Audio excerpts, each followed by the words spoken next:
Hello, welcome to the Ferra Film Podcast. Today I have Cameron. Hello, everyone. My name is Cameron Gallagher. Thank you for having me. I appreciate it. Thank you for coming on. It's a pleasure having you on. So you want to introduce yourself, just in case some people don't know you? Yeah. My name is Cameron Gallagher. I'm a filmmaker from upstate New York, and I own two video production companies, Black Mountain and Black Tie Visuals. One is like commercial and corporate videos, and then the other is wedding films and wedding photo stuff like that. I pretty much do that by day, and then making films and all that kind of stuff. And I do some YouTube as well. I run the We Are Film YouTube channel along with my buddy Zach as well.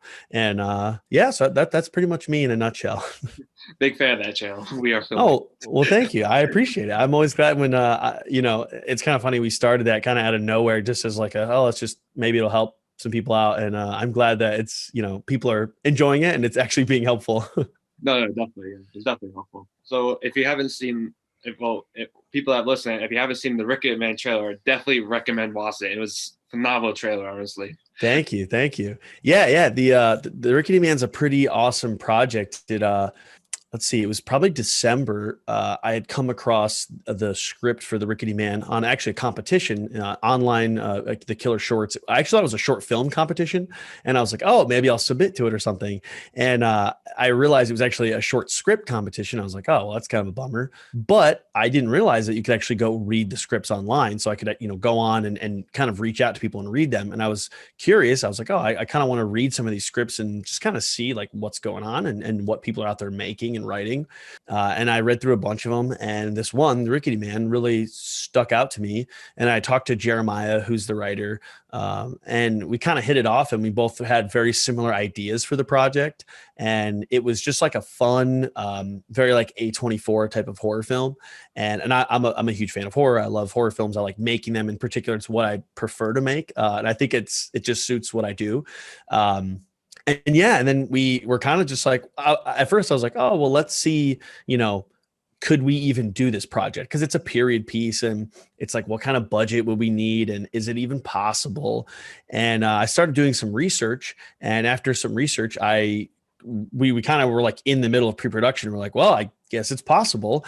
And because we just talked with cast and we decided to launch a Kickstarter. So we did that and shot the film, and here we are now. And it's in its like final stages. Actually, the music and sound mix and everything are going to be in the next like 2-3 weeks. So I'm hoping to have a finished film by probably August 1st, second week of August, somewhere around there. And then we'll start submitting it to festivals and stuff like that and kind of see what happens. That's awesome. I can't wait to watch that. Even thank you. Trailer itself, like giving like goosebumps, honestly. I know. I was like, oh, I was like, I want to make like something, but not like, because it's a short film. So it's like 15 minutes. So I didn't want to make like a full, 2.5 minute trailer. Cause it's like, well, you're going to give away most of the film in that. Yeah. So I was like, oh, well, okay, let's make like a 15-second, kind of like an Instagram reel or that sort of thing. Something that's like exciting, but it's really quick and easy and we can just kind of push out there and sort of get something. Cause we had a lot of Kickstarter backers and we wanted people to see something and kind of get a sense of like what we did. And, obviously we got a fair amount of money. So it's nice to be able to show people and be like, hey, this is what we did. So what inspired you to make the film? I know you said like, A24 mainly, but is there anything else? Yeah. I mean, for me, like, so growing up in upstate New York, and like people who aren't familiar with like most people don't realize there's like upstate and downstate New York, and they're very, very different.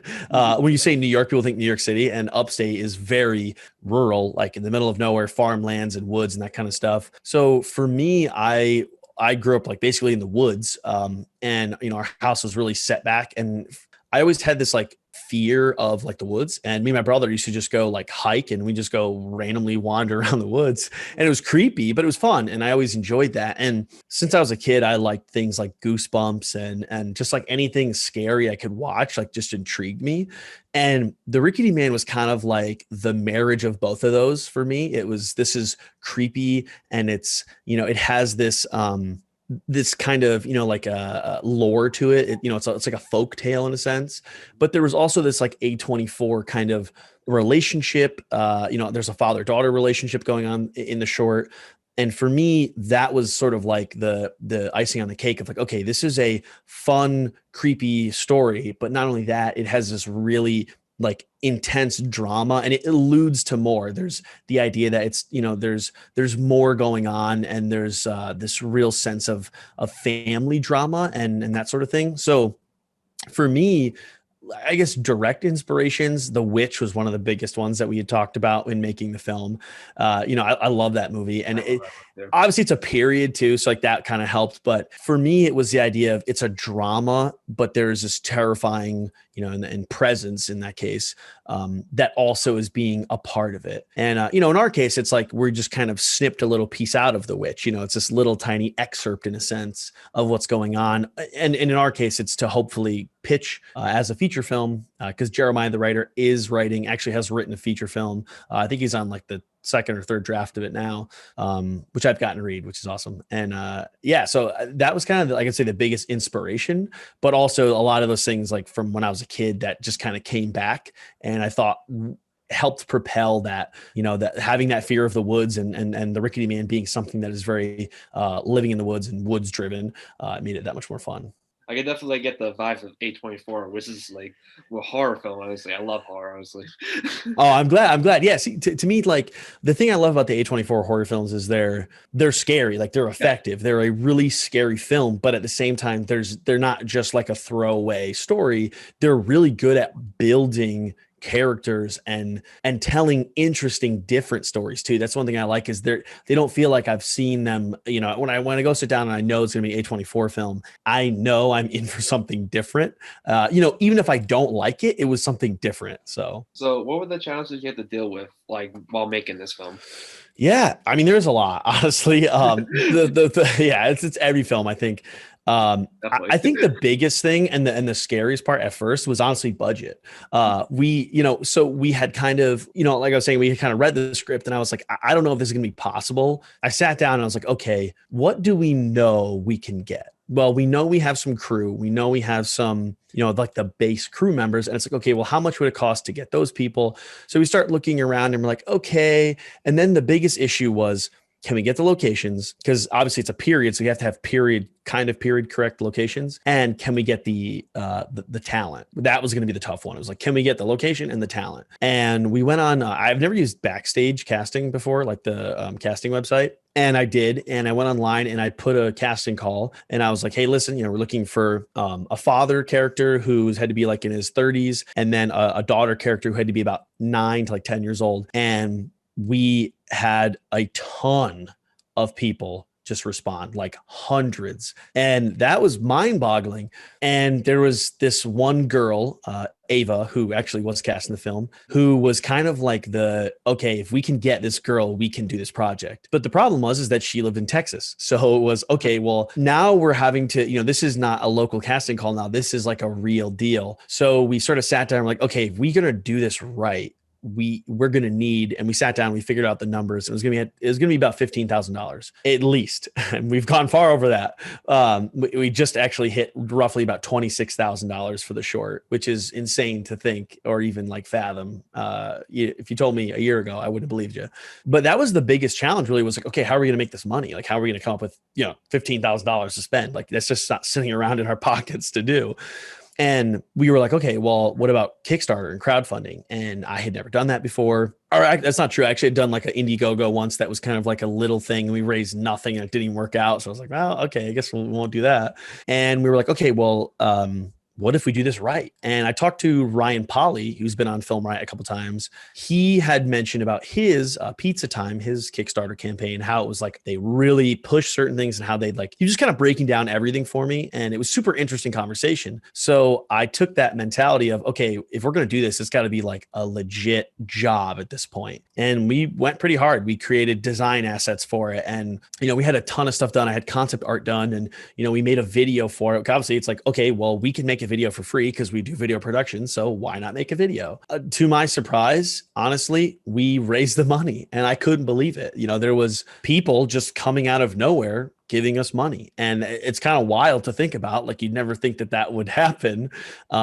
And a lot of them were people that were really good friends with Jeremiah, the writer, or our family and friends. So that was probably the biggest challenge. But once we got on set and, once things started really coming together, a lot of the biggest challenges were logistical things. I think it's kind of underrated. People forget about everyone has to have a hotel and everyone has to have a bathroom available. We were in a field one day and it's like you have to have bathrooms and hand sanitizer and bug spray and chairs and tents for rain. I think those things kind of get shoved to the side because we're filmmakers and you want to like, oh well, let's spend the extra $1,000 on lenses or cameras or this and that.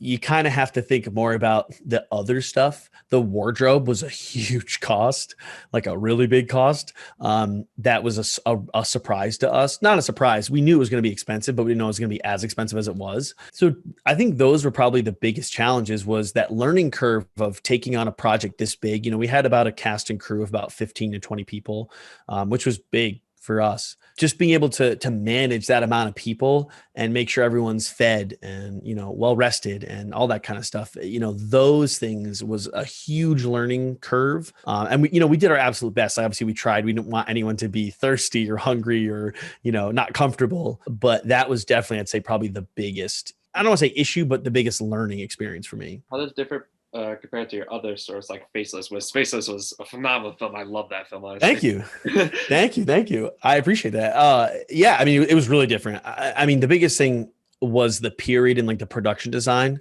And that's, again, one of those things I think is kind of underrated. As we started to, the Faceless was this like 1-day shoot, and it was my idea, and it was something I just kind of, and I'm not a writer, so it was like something I just kind of came up with, and it was like for fun. It was like, okay, it's creepy and it's cool. But it was, it was like 5 or 6 of us, and it was really small, and it was just this kind of like run and gun sort of thing. Going into the Rickety Man with this budget, now it's like, well, we have way more people and we need more people. We had a makeup artist, which we'd never had before. So that was like the biggest shift for me, was the amount of people, and in particular production design, the locations. We had to have, obviously the film is a period, so it's like in the 1800s. So there's no light bulbs. So you have to figure out like, well, okay, now we have to have a bunch of candles everywhere, and we can't have receptacles in shots, and we can't do stuff like that. So that was the biggest curve, was needing like wardrobe and makeup. But when you get down to it, at least for me as a director, the directing part felt the same. I mean, we had much more time on the Rickety Man, so it was easier to sit down and say, you know what, that shot wasn't exactly what I want it to be, so let's do it again. Where on the Faceless, it was like, okay, that was close enough because we can't spend any more time because we have to be done today. So I'd say that was the biggest difference, was just managing the production value and then having that much more time. So how many days was production for the Rickety Man? Yeah, so we were, I believe, so it was 5 days total production. 3 days we were in the mansion, which is the indoor stuff, because we rented out like a really cool mansion in Saratoga Springs, which is, they have like a lot of cool like historic homes. And we rented them. Actually, it's a wedding venue too. We'd actually shot weddings there. And we rented that out for 3 days. And then we did 2 days outside, which it was kind of half and half. We did some outside stuff, and then we also did some voiceover, because there is like a little bit of voiceover throughout it. So we did get some of the voiceover on that that last day as well. So it's 5 total days though. So do you have any like moments of behind the scenes of it that you can talk about? Or Oh yeah, definitely. Do you think more like filmmaking or more just like in general kind of? In general, yeah.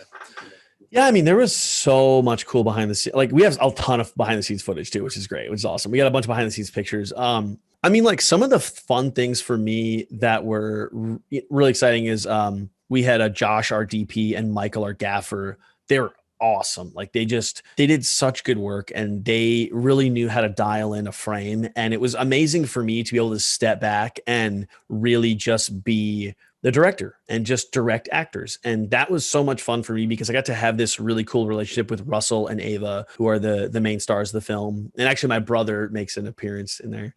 So it was great to be able to step back. And, there was a lot of cool stuff that we basically lit the entire film. It was like a running joke. We lit the entire film with like Aperture MCs, those little lights that you can like battery charge or whatever. It's funny. We have all this equipment, and like we have like thousands upon thousands of dollars of equipment, and we lit almost the entire thing with those Aperture MCs. Yeah. Well, it's because the whole thing was candlelight, because there obviously is no, electricity. So, we'd have like a 300D or a 600D kicking through the window, maybe sometimes as we didn't really do much moonlight, which is kind of cool, but like sunlight for the day shots. But other than that, we had like Aperture MCs everywhere. And then we had like a 300X on like a dimmer, or not a dimmer. They have like the fire preset. And that was how we like lit the whole thing.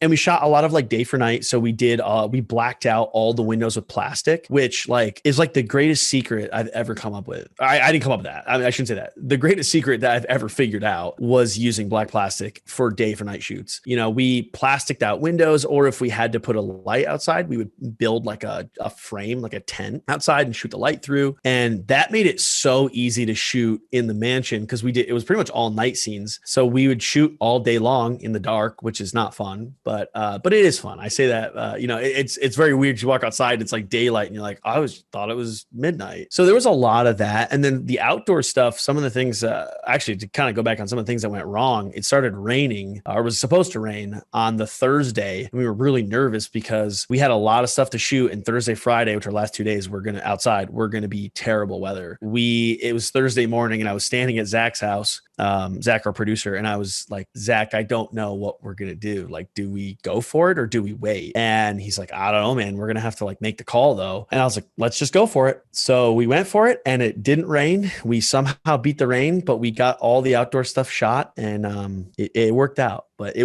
was that was definitely another thing that was like behind the scenes wise was kind of exciting and a little nerve wracking, because you're like, we're kind of at the beck and call of the weather. We had tents and stuff for rain coverage, but again, it's just like you never know what's going to happen. So what's your advice about starting a Kickstarter? Yeah, I think the biggest thing is to kind of know where you're at as a filmmaker, and also as a crew and a cast. I think one thing that I did myself when I was younger, and it was stupid. Not stupid, but it was just, I've learned from it now, is I made an Indiegogo, and I was like, all right, I had this expectation that I'm going to make this Indiegogo and people are just going to donate because everyone's awesome and I'm awesome. Like that was the mentality. And you kind of have to like humble yourself and be like, no, that's not going to happen. People aren't just going to come flooding with money for you. You really have to go out there and find it. And in doing that, and again, we're super lucky. Like I said, there was a ton of people that were family and friends that were like incredibly generous. So I don't want to make it sound like there's some key super secret and that we figured it out. I think the real thing is taking the time to make sure you have a great story, a great cast and crew that you can truly, present, but also be a trustworthy person. And I know that's easy for everyone to be like, well, I'm trustworthy, but to be somebody who's created stuff and who's made stuff, who can at least prove that you can come out with something. Because, when I was younger, I just threw this Indiegogo up thinking, oh, people will donate, even though I really hadn't made anything. And it was hard to sell that to people. It's like, hey, you should give me money. Well, they're like, well, what have you done? And on a more practical side, I think you really have to have a lot of stuff. Like a Kickstarter video that is like top notch is super important. And marketing material. One of the things that we did was we went on Fiverr, which is, the website where you can hire people for, super cheap and do kinds of stuff. And we came up with concept art and then created a poster around that. So I would honestly go on something like Fiverr and, get someone to make you like a poster or marketing material that you can use, because if the marketing material is not there, you're physically not going to, no one's going to like the look of it, or, what I mean? You kind of have to have that like initial first impression of like, oh, wow, this looks very put together.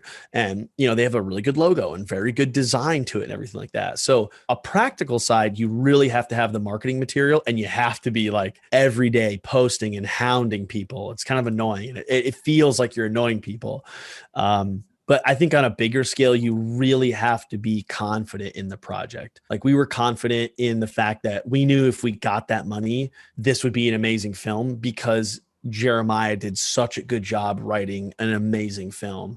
So at that point, it was just for us to kind of be like the delivery man. Like, well, let's just, we'll deliver this product to you. So yeah, like even like the pitch you guys made for like the video, that was just like well put on. It kind of shows like what you're trying to do and what you're trying to accomplish was, also having like a pitch video also helps. Thank you. Yeah, no, absolutely. I think that was, for us, obviously, the great part is that we do video production. So for us, it was easy and it was a lot, it was simple for us to make sure that we could make a really good video. For some people, obviously, that isn't as easy. If you're doing a Kickstarter for a comic book, well, making a pitch video might be out of your realm. A, you might want to go find somebody that can do that. Or B, if you can't, you know what, just do your absolute best and just make the best comic you can, because then that's going to prove, and obviously in our case, we're trying to make a film, so we have to prove that we can make video.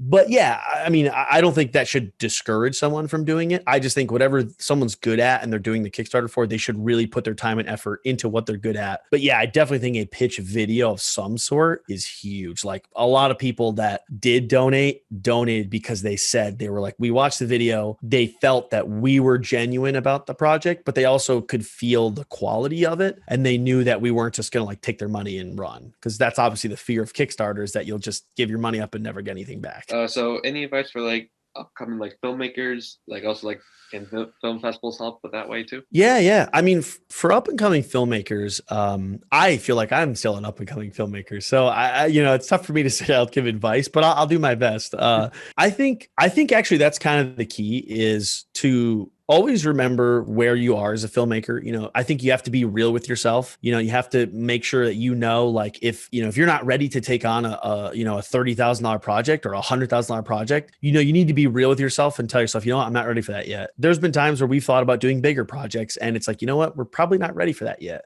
So I think being honest with yourself is a huge thing, and knowing where you are, but not letting that discourage you from working harder and pushing harder and moving further, because I think it's really easy to get discouraged and be like, well, it's not as good as that person's, or you make it and you're like, well, this sucks. And that happens all the time. I talk with Ryan Connolly, which I think you talk with Ryan too, right? Yeah, just the Ryan too. Yeah. And Ryan says the same thing. He's like, oh yeah, like you'll make something like this is awful. And it's like, okay, so it's not just me, like everybody feels this way. So I think the key is just to keep making stuff. What it is or how you're doing it, just keep practicing and making stuff, because every single time it's gonna get better. You're gonna learn something, and then you don't forget it for the next one. For the next one, I'm not gonna make that same mistake, or I'm not gonna do this or do that. For me, the big thing between The Faceless and The Rickety Man was I'm not a writer, and I was like, I need to find a good script, because I think I'm doing myself as a director a disservice by trying to be a writer, which I'm not good at. And then I'm trying to direct, written material that's not that good. My dialogue's not great. My story, maybe my like big arc story can be okay, but like the nitty gritty stuff is not good. So it's just like knowing what you're not good at. And then I think finding the people that are good at that. And, same with on set of The Rickety Man, I don't know anything about makeup and hair. I know nothing. Like I get up every day and I just get out of bed basically.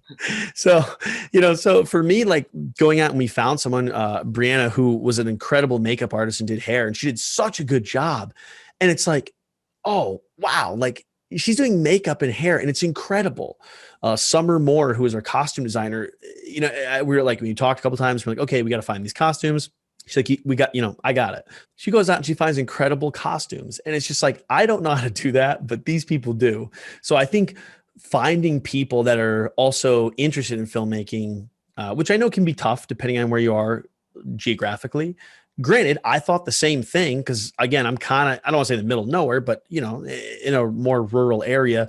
And I found Zach, who's my producer, and we do pretty much everything together. And, he was right down the street and I didn't even know it.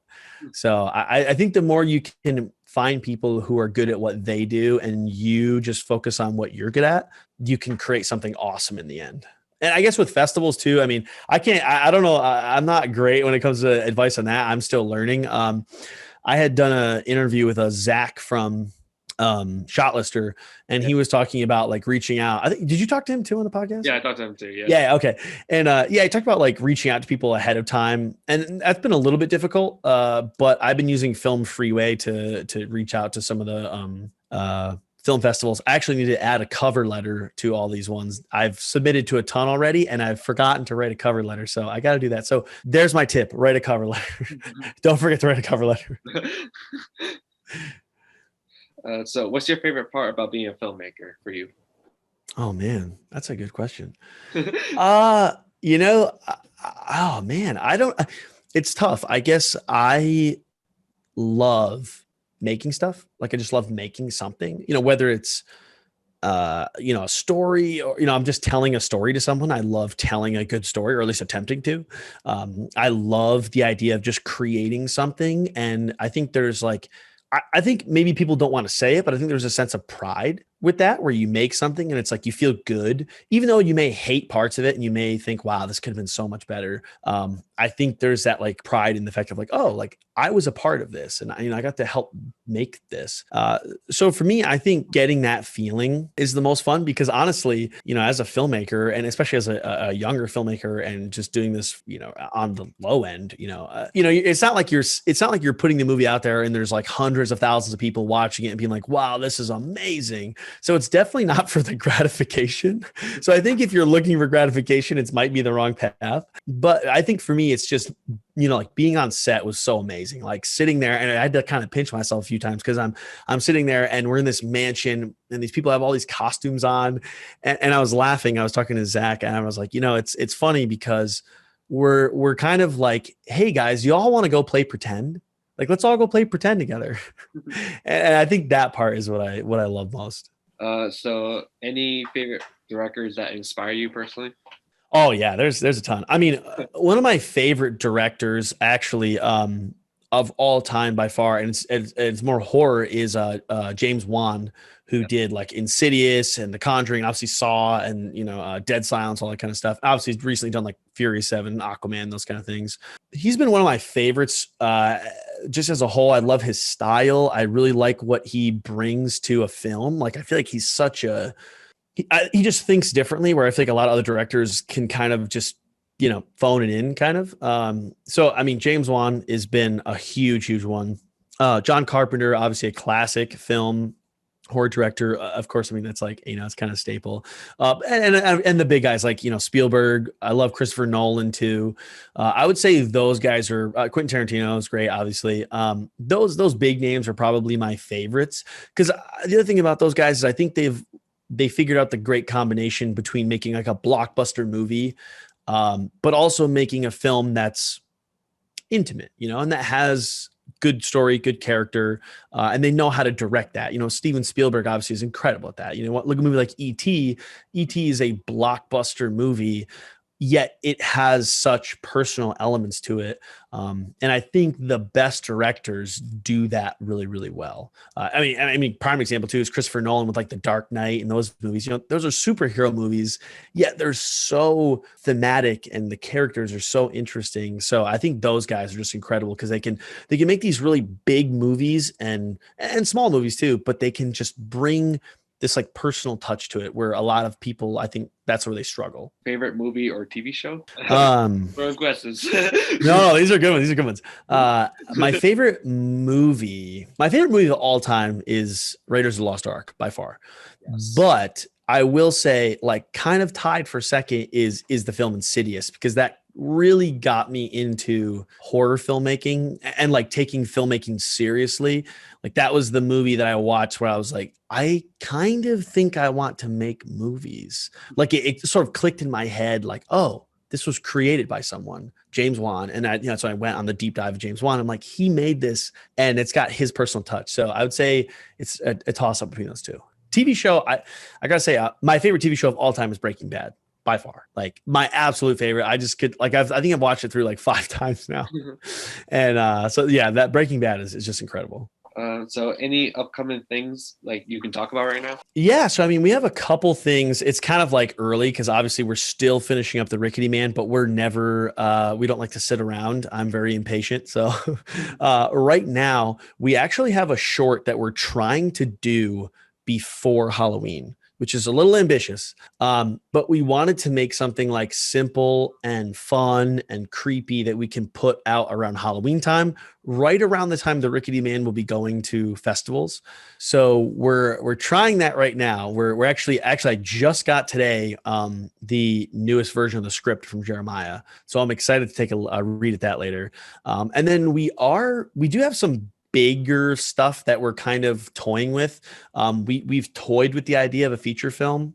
And that's still kind of like in the air. We're like, maybe we're just going to kind of see how the Rickety Man does in festivals, but also as just a film in general. And I think that'll give us an idea of what's possible. And, it was pretty insane that we got to raise, the final budget for the Rickety Man is about $26,000. So, $26,000 is a huge step up from the Faceless, which was like $1,000. So we're kind of in that middle ground where we're like, well, do we try to raise like $100,000 or $150,000 to make a feature? So that's kind of what we're toying with now, is we're trying to figure out what could we make for like $100,000 or $150,000 as a feature, and attempt to start seeing if we could actually get that moving.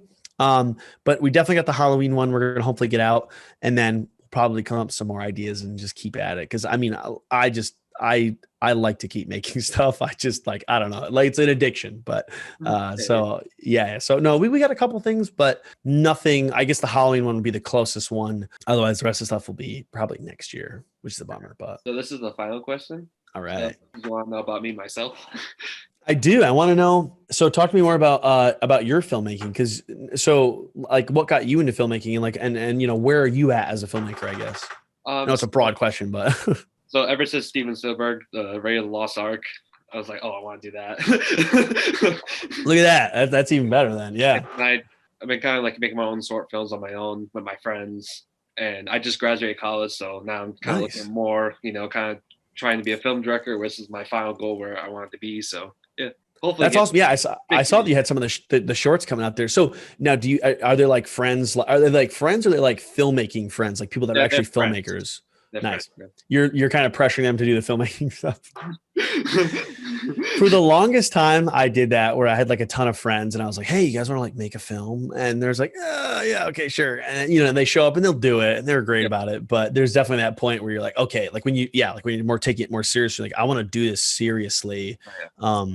And then you got to go out and find people. That's the fun part. Yeah, but I'm mostly like doing horror, sci-fi, action. So that's awesome. Yeah, horror. And you like directing? I love directing. Yeah. Do you edit your own stuff too? Yeah, I edit my own stuff. I do visual effects my own, because I do a couple of visual effects from other sources. So.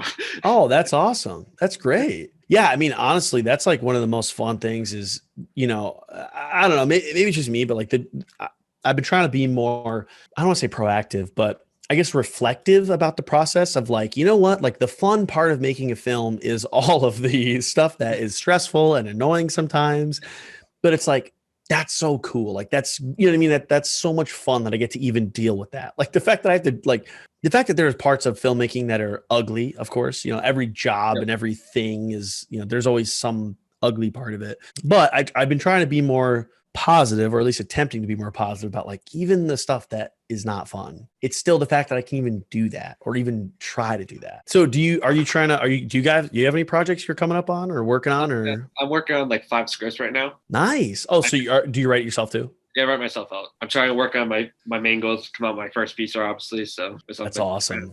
Slowly, yeah. Yeah, and that's the thing too. I found that it's just like, I used to think it was like, because I used to play sports in high school, and it was like very, everything's very competitive. Like in a sport, it's like, you run the race to win, or you play football, you have to beat everybody to win. Rethink and retrain my brain is like filmmaking and I guess anything really. It's not a race. It's, the building blocks is like, okay, what did I not do right or do well in this last film? What can I then fix in the next one? And that's why, I mean, on my personal YouTube channel, there's, tons of videos where I just made garbage, but it just, every time I learned something different, and I tried to see, and I still do it. I'll sit down and I'll watch a bunch of my stuff and just pick it apart. And it's great because I watch it and then I'm like, I totally shouldn't have done that. Or like, why did I do that? Or I might be like, you know what? I actually like that part of it. And then I'll think, why did I like that part? So yeah, it's not a race, but no, that's awesome that you're doing that though. That's great. No, yeah, I always loved drawing. I always loved directing. It's always been my passion, ever since a little kid. That's awesome. I remember like even when I was a little kid, I had like an old VS camera. I was like running around everywhere just filming things. Same, absolutely. I know when I was a kid, we had like the big like VHS, cameras, and I remember I would try to like set like something up, and I didn't realize this. Like my mom used to think I wanted to be an actor, and I'm like, no, I don't think so. But she didn't realize that it was like I was setting up the camera and I was directing myself and other people. I'd be like, okay, my brother's name's Grant. I'd be like, Grant, I want you to do this and then that, and then I'm going to do this. And it's like, oh, I was trying to direct, but I just didn't know what that was. Yeah, it's fun. It is funny to think back on that stuff and be like, oh, that was the seed of directing and doing that, where, at the time it's just like, oh, I don't know, just playing around with the camera. That's funny too. So you said you like horror and stuff like that? Yeah, I love horror. Awesome. Now, I'm actually curious too. Did you find me through the We Are Film YouTube channel, or? Yeah. Oh, okay. That's what I thought. But I was like, I didn't know if it was, or if it was. Faceless was, I love that sort of film. I saw other work also, so big fan. Nice, thank you. Yeah. Oh, I say that we have I don't know if you got to check out the stuff on Crypt TV too that we did, like the Alive and the Forgotten. Oh yeah. I'll say if you haven't, I'd love to send you links to those, because I think if you like the horror and stuff like that, you might like those. Although I think the Faceless has kind of aged a little bit now. It doesn't feel as creepy as I think it originally did. Where I was like, yeah, whatever. But no, that's awesome though. I'm glad that's so cool that you found us through the YouTube channel. I'm so glad. I'm glad that we haven't done much in a while because we've been so busy with the Rickety Man. But we're actually hoping. Actually, in the office space right now, they're refinishing like a new space. So I am hopefully at some point going to be trying to set up like a permanent like YouTube studio, where Zach and I can just like walk in, film a video, because that's an issue right now. Is it's so difficult to film it because we don't have a lot of time to like set stuff up and do all this kind of stuff. So we're hoping to have like a stationary like setup and use that for YouTube, so we can start really bringing out more videos. And once the Rickety Man's done, we can start talking more about that and some of the stuff we learned. So I'm hoping to get a lot more coming later this summer, and then into the fall and winter time we'll do a lot more. But I'm glad you enjoy the channel and it's been helpful. That's awesome, because we just kind of do it for fun, really. And so the fact that someone's enjoying it. No, I love it. That's awesome. And I appreciate you letting me on the podcast too. That's cool. I'm so glad you get to talk to guys like Ryan and Zach and who's the other one I see? I haven't talked to him actually, but Justin Robinson, right? Yeah, Justin Robinson, yeah. From the Film Riot crew. Yeah. Todd Bruno too. That was cool. We share our Film Riot fandom. I love Film Riot ever since a kid. So yes, same. I remember coming across them when I was 2009. Yeah, it was like right after they started. It wasn't long. They maybe had like 30 episodes or 20 episodes, something like that. Maybe it was early 2010, but I remember watching it and I was like, wow, these guys are awesome. And they're funny. And, for me, like I have my brother, and he's like, we're this very similar age between like Ryan and Josh and me and my brother. So there was this kind of like, oh, this kind of feels familiar, like two brothers making films and stuff.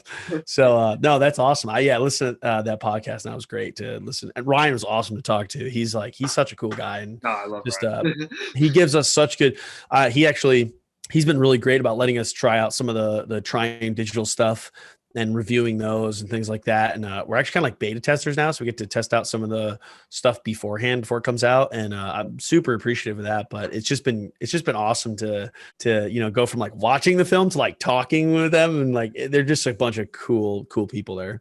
Oh, yeah, definitely. Awesome. Well, thank you so much for having me on here. I really appreciate it. I'm excited to finally get to listen to the podcast. I don't want to listen to myself talk again, but still, and see more podcasts. Yeah. And then you got more. Hopefully, you got more podcasts coming up. More. Yeah, I got more. So I just kind of like backlog recording stuff right now. So kind of like I'll have like a whole bunch of episodes I'll release weekly. So nice. That's awesome. I know we got to get back on our podcast too. We've been just so busy. The wedding season 2 right now, so it's been like extra crazy. That's it. This is the Ferra Film podcast. Like to say thank you, Cameron, so much for coming on the podcast. Absolutely. Thank you so much. I seriously appreciate it. I'm hope that something I said was somewhat useful.